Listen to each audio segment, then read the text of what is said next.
Assalamualaikum warahmatullahi wabarakatuh. Waalaikumsalam warahmatullahi wabarakatuh. Selamat pagi. Pagi. Apa kabar hari ini? Baik. Alhamdulillah. Jadi sebelum kita mulai pembelajaran, marilah kita berdoa terlebih dahulu kepada ketua kelas. Silakan memimpin doanya. Untuk mengawali kegiatan pembelajaran kita pada hari ini agar diberi kemudahan serta kelancaran, langkah baiknya kita berdoa. Doa mulai. Bismillahirrahmanirrahim. Rabbi sholli sadri wa yassirli amri wahlul 'uqdatam min lisani yafqahu qawli. Rabbi zidni ilman warzuqni fahman bi rahmatika ya arhamar rahimin. Amin. Dengan berdoa, semoga pembelajaran kita hari ini berjalan dengan lancar. Sekarang, coba perhatikan kawan di samping. Ada nggak yang tidak hadir hari ini? Ada. Siapa saja? Kita cek absensi dulu. Siapa? Feby dan Nanda. Feby apa keterangannya? Sakit. Nanda? Izin. Kita doakan yang sakit semoga cepat Sembuh. Yang sakit semoga cepat sembuh. Kita ada kesepakatan kelas. Masih ingat? Ingat apa saja? Tidak keluar masuk saat proses belajar. Kemudian tidak makan dan minum. Yang lain? Jangan ribut di kelas. Itu beberapa kesepakatan kelas yang telah kita sepakati beberapa waktu yang lalu. Jadi harap kesepakatan itu dijalankan. Nah, sebelum kita masuk ke dalam materi, Bapak ingin menanyakan, masih ingatkah materi kita pada minggu sebelumnya? Masih. Siapa yang ingat? Ya, Anjeli apa? Tentang perebutan hegemoni bangsa Eropa di Indonesia. Ya, tentang perebutan hegemoni bangsa Eropa di Indonesia. Siapa saja bangsa Eropa yang merebut hegemoni tadi? Portugis, Spanyol, dan Belanda. Di antara ketiga bangsa Eropa tadi, yang lama menjajah Indonesia kemudian siapa? Belanda. Makanya pada kesempatan ini materi kita tentang kolonialisme dan imperialisme Belanda di Indonesia. Dengan tujuan pembelajarannya, melalui PowerPoint, peserta didik mampu menganalisis kolonialisme dan imperialisme bangsa Belanda di Indonesia dengan tepat. Yang kedua, melalui diskusi kelompok, peserta didik dapat mempresentasikan sejarah kolonialisme dan imperialisme Belanda masa VOC dan tanam paksa dengan tepat. Nah, sebelum kita mulai, Bapak ingin tahu sejauh mana kalian sudah mengetahui materi ini sebelum kita mulai pembelajaran. Yang bisa tolong jawab, berapa lama Indonesia itu dijajah sama Belanda? 3,5 berapa tahun berarti? 350 tahun. Oke. Yang kedua, karena kita bangsa yang sempat dijajah oleh Belanda, kenal atau tidak pahlawan nasional yang berasal dari daerah kita Aceh yang ikut berperang dengan Belanda? Nah, siapa saja?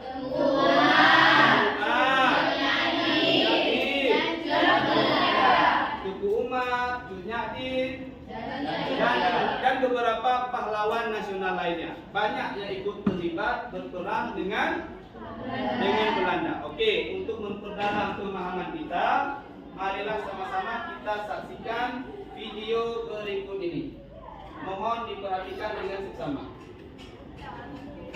Nusantara adalah negeri yang dianugerahi sumber daya alam yang berlimpah, Tanah yang subur, lautan yang terbentang luas, serta aneka ragam hayati dan non-hayati, baik minyak bumi, gas, batu bara, hingga emas, menjadi magnet bagi bangsa lain untuk turut menikmati kekayaan yang terkandung di bumi Nusantara. Berkembangnya kebudayaan barat di Indonesia tak lepas dari pengaruh kedatangan bangsa Eropa.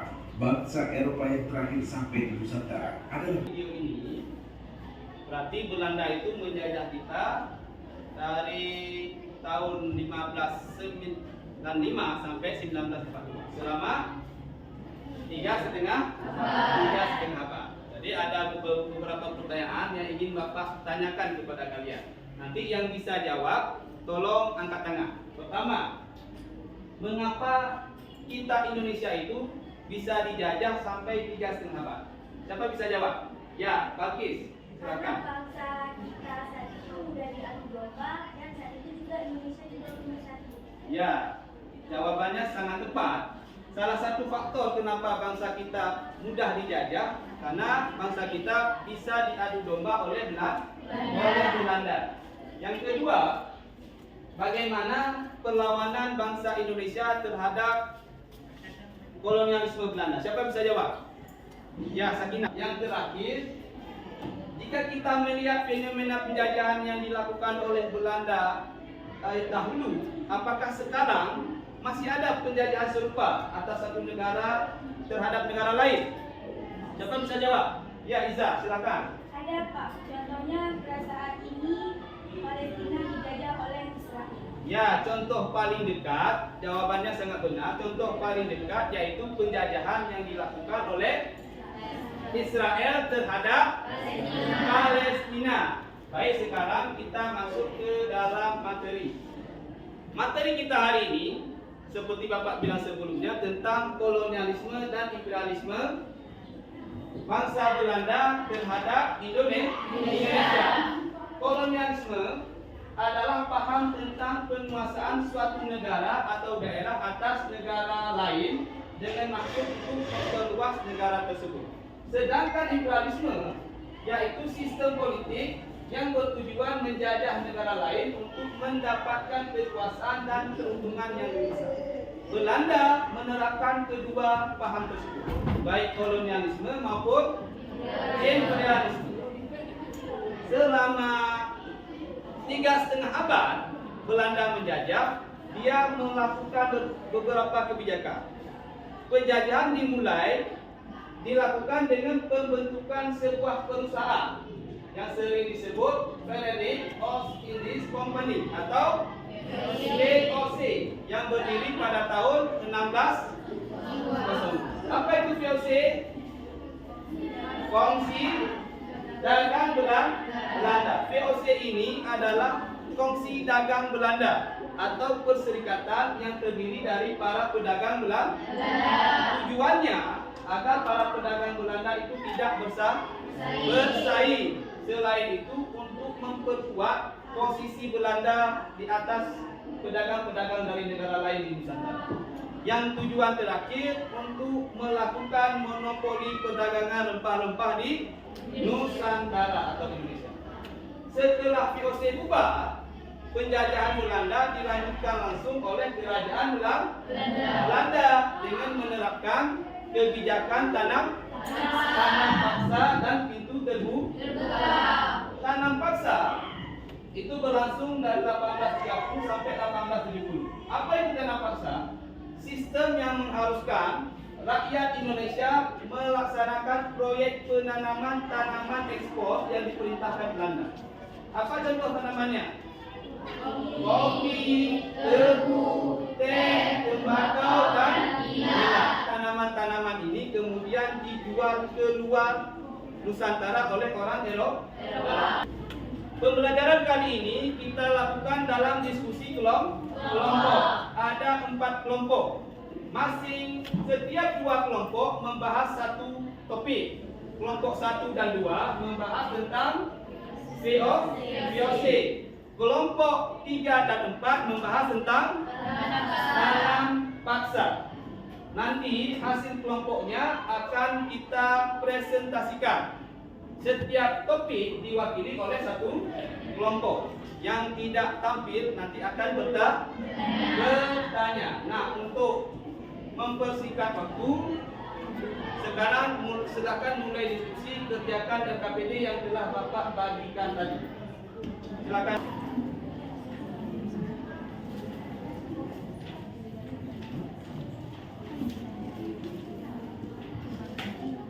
Ada yang kurang jelas bisa ditanyakan.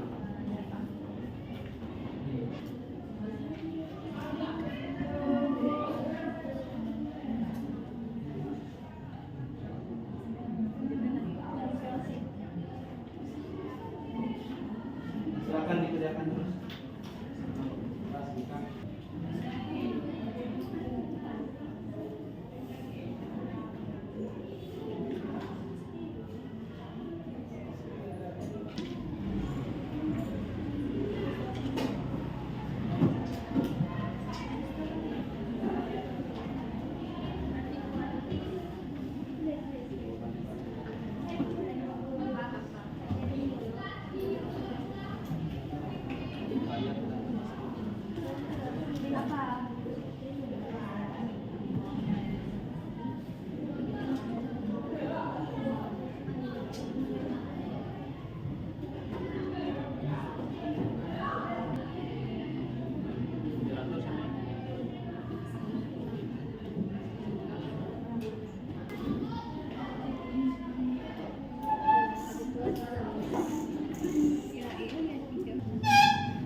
Sudah siap? Ya, baik. Kalau sudah siap, saatnya sekarang anak-anak Bapak mempresentasikan hasil diskusi kelompoknya. Seperti yang Bapak bilang di awal, karena kita bagi materi dalam 2 pembahasan, sedangkan kelompok ada 4, maka setiap satu pembahasan itu diwakili oleh satu kelompok. Untuk kelompok yang membahas tentang VOC, kelompok mana mempresentasi? Kelompok 2. Baik, kita beri terus kan. Bapak persilakan untuk kepada kelompok 2 untuk mempresentasikan hasil kerja kelompoknya di depan. Hujan-hujan terasa ngantuk. Terlihat ibu menonton drama. Kulihat teman-teman sudah mengantuk, tenang saja. Presentasinya tak akan lama. Assalamualaikum warahmatullahi wabarakatuh. Waalaikumsalam warahmatullahi wabarakatuh. Perkenalkan, nama saya Rizky Syaridan dan teman-teman saya. Yang pertama ada Putri Rama Anjeli, yang kedua ada Aurelia Tufaila, yang ketiga ada Stella Maisara, yang keempat ada Pulvira, yang kelima ada Sultan Sabila Firgen. Nah, berikutnya teman-teman saya akan menjelaskan tentang VOC. Untuk yang pertama, teman saya akan membacakan tentang penjelasan dari latar belakang VOC. Baik, saya akan menjelaskan tentang latar belakang pembentukan VOC. Jadi, VOC dapat berdiri karena adanya persaingan perdagangan, monopoli perdagangan, legitimasi, dan kekuasaan. Faktor berkembang pesatnya VOC di Nusantara karena adanya penguasaan wilayah. Contohnya, berhasil mendirikan markas besar di Batavia, Jakarta. Selanjutnya saya akan menjelaskan tentang kebijakan VOC dan dampaknya terhadap turis di Nusantara. Kebijakan yang VOC buat ada 4. Pertama adalah ada kontingenten atau pajak hasil rutin. Kontingenten ini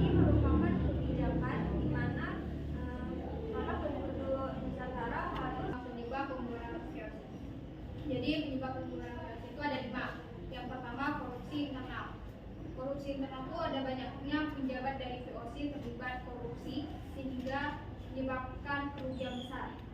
Terus yang kedua, ada beban utang. Yang mana beban utang ini utang perusahaan meningkat atau membengkak sehingga mengakibatkan biaya perang dan biaya administrasi. Terus yang ketiga, ada persaingan dagang. Nah, sekian dari presentasi kelompok kami. Jika ada yang paham, boleh ditanyakan. Assalamualaikum warahmatullahi wabarakatuh. Waalaikumsalam warahmatullahi wabarakatuh. Perkenalkan, saya Zahratul Munira. Saya perwakilan dari kelompok 3 ini bertanya. Pertanyaannya, mengapa VOC bisa berkuasa hampir 2 abad lamanya di Indonesia? Sekian, wassalamualaikum warahmatullahi wabarakatuh. Saya Cumutia Zahra, perwakilan dari kelompok 4 ingin bertanya, kenapa VOC menebang tanaman penduduk yang berlebihan diproduksi? Sekian, terima kasih. Terima kasih untuk kelompok 3 sama 4 atas pertanyaannya. Izinkan kami untuk berdiskusi. Sebentar.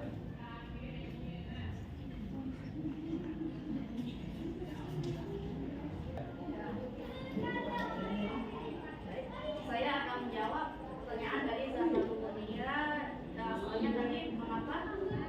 Jadi VOC bisa lama di Nusantara karena VOC ini diberikan hak-hak istimewa oleh kerajaan Belanda seperti angkatan perang dan armada kapal. Selain itu, VOC juga dapat mengadakan perjanjian dan pernyataan perang pada kerajaan yang tidak mau bekerja sama. Seterusnya, saat itu kerajaan Nusantara juga masih mudah diadu domba, sehingga VOC menerapkan sistem politik divide et impera dan VOC mudah menaklukkan Nusantara. Apakah dapat diterima? Saya akan menjawab pertanyaan dari VOC menebang tanaman penduduk yang kelebihan produksi adalah untuk menjaga agar pasokan tetap stabil sehingga harga di pasar tidak menurun. Apakah dapat diterima? Presentasi dari kelompok kami. Untuk menutup, mohon maaf bila presentasinya belum sempurna. Jika ada yang sempurna, mungkin saat kita masih bersama. Pergi ke pasar sama janda. Jangan lupa membeli hutan. Terima kasih atas perhatian Anda and see you next time. Wassalamualaikum warahmatullahi wabarakatuh. Makan siang, makan malam. Lauknya tetap ikan asin. Izinkan saya memberi salam untuk teman sekalian. Assalamualaikum warahmatullahi wabarakatuh. Waalaikumsalam warahmatullahi wabarakatuh. Kami dari kelompok 4 yang beranggota 6 anggota, yaitu Sakinah Amira dengan saya sendiri, Cinta Mulia Saleh, Husnul Khatimah, Cumutia Azahra, Syarifah Nurullah, dan Azil Zafran Al-Farizi. Nah, kami di sini akan memaparkan sepatah dua patah ke dalam tema penerapan tanam paksa di Nusantara yang akan dipaparkan oleh Cinta Mulia Saleh dan Husnul Khatimah. Nah, jadi di sini saya akan menjelaskan sedikit tentang latar belakang dari penerapan tanam paksa oleh kolonial Belanda terhadap masyarakat Nusantara. Jadi, latar belakang penerapan tanam paksa oleh Belanda di Nusantara adalah karena Belanda sedang mengalami krisis ekonomi. Untuk mengatasi kesulitan keuangan ini, pemerintah Belanda mencari cara untuk mendapatkan keuntungan besar dari daerah jajahannya. Kebijakan tanam paksa yang diterapkan Belanda kepada masyarakat Nusantara, yaitu 1. Mewajibkan para petani untuk menanam tanaman ekspor ke pasar dunia. 2. Menentukan 20% tanah untuk ditanam di komoditas ekspor seperti teh dan kopi. 3. Hasil panen wajib dijual ke pemerintah Belanda. Menjelaskan apa saja sih dampak dari penerapan tanam paksa oleh kolonial Belanda yang sangat memberatkan masyarakat Nusantara. Jadi, Tanam paksa tentu menimbulkan banyak masalah yang sangat berdampak pada masyarakat sekitar atau masyarakat Nusantara. Masalah pertama, menurunnya jumlah tanaman pangan yang berakibatkan pada munculnya kelaparan. Para petani yang hanya boleh menanam jenis tanaman tertentu tidak bisa menanam tanaman pangan atau mengurus sawah dan ladang yang mayoritasnya adalah tanaman pangan. Nah, teman-teman, dari penjelasan tadi, adakah teman-teman yang ingin bertanya?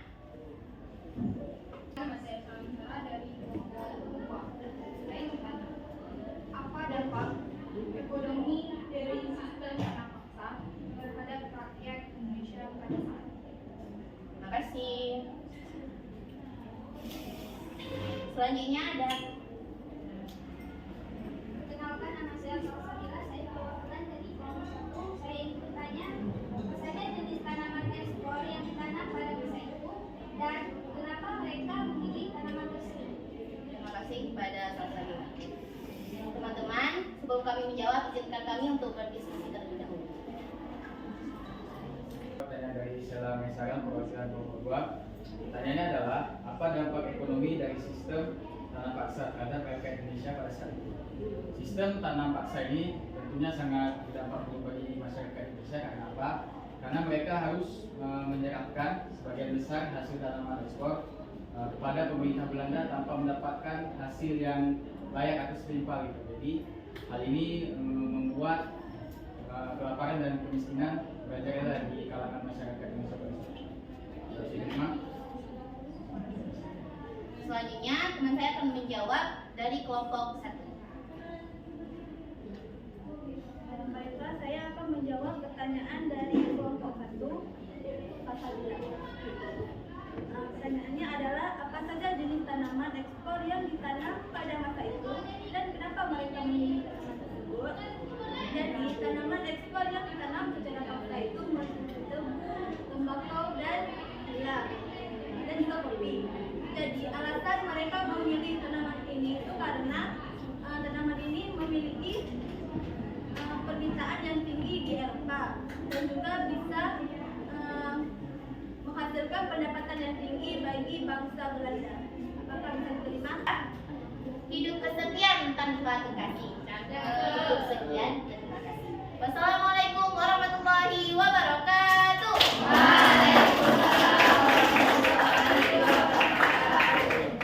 Biar kita konsentrasi lagi, mari kita melaksanakan ice breaking dulu. Biar konsentrasi kita kembali sempurna ya, bisa melanjutkan mata pelajaran. Untuk anak-anak sekalian, mohon untuk berdiri semuanya. Lihat gerakan yang Bapak contohkan dulu. Sikut, sakit, sekat, sikat. Sekarang kita mulai. Sikut, sakit, sikat. Oke, itu percobaan ya. Kita ulang ya.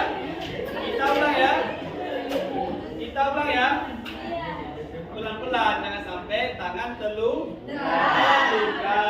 Oke, kita ulang. Sakit, sekat, sikut.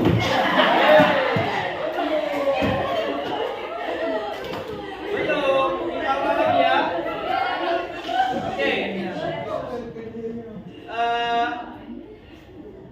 Sikut, sakit, sekat, sikat. Oke, yang dapat pulpen angkat tangan. Tapi yang belum dapat, harap lebih konsentrasi lagi. Baik, tepuk tangan untuk kita semua. Mengadakan asesmen akhir, melihat sejauh mana pemahaman anak-anak Bapak tentang materi yang telah disampaikan kita pelajari tadi. Kita menggunakan quizzes. Sekarang kita mulai. Dibaca dengan seksama.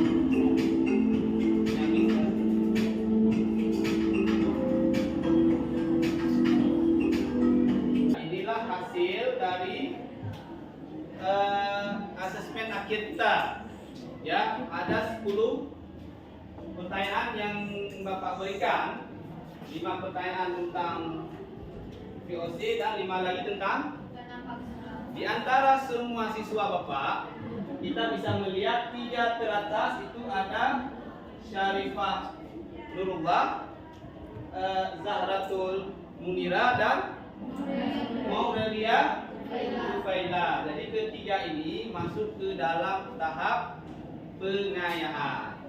Selanjutnya yang paling bawah, 3 terbawah,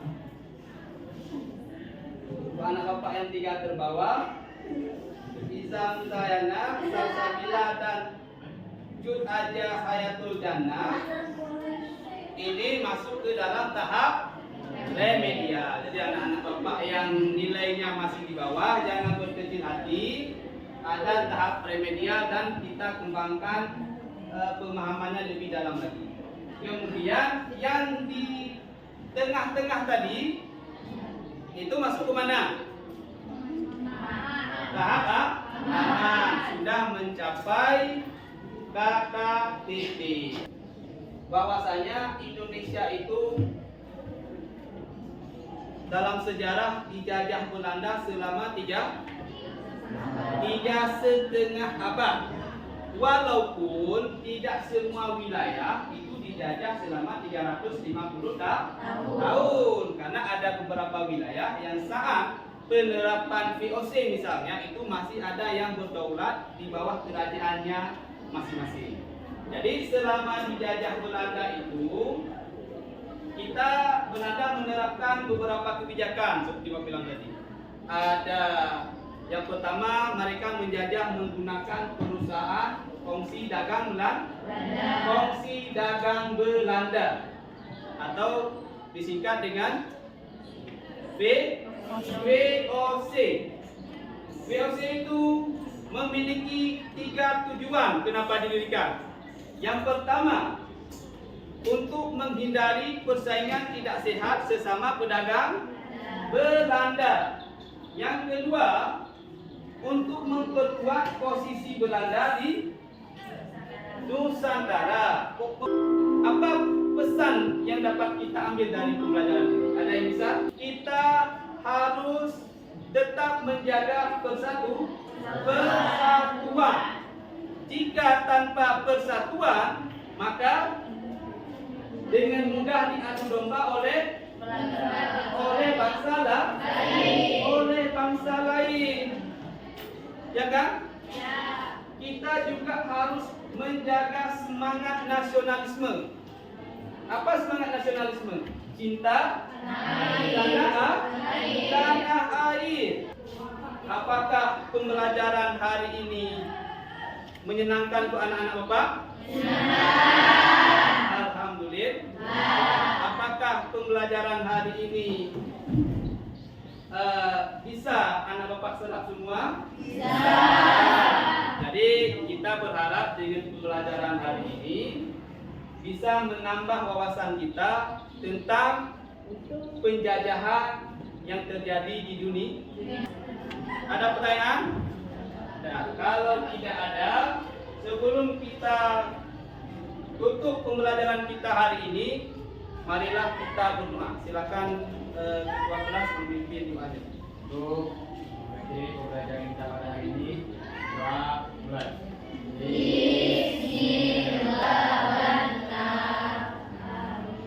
Amin. Dengan berakhirnya pembacaan doa, maka berakhirlah pembelajaran kita pada hari ini. Jika ada kata yang salah, Bapak akhiri. Bapak bermaaf, Bapak akhiri. Assalamualaikum warahmatullahi wabarakatuh. Waalaikumsalam.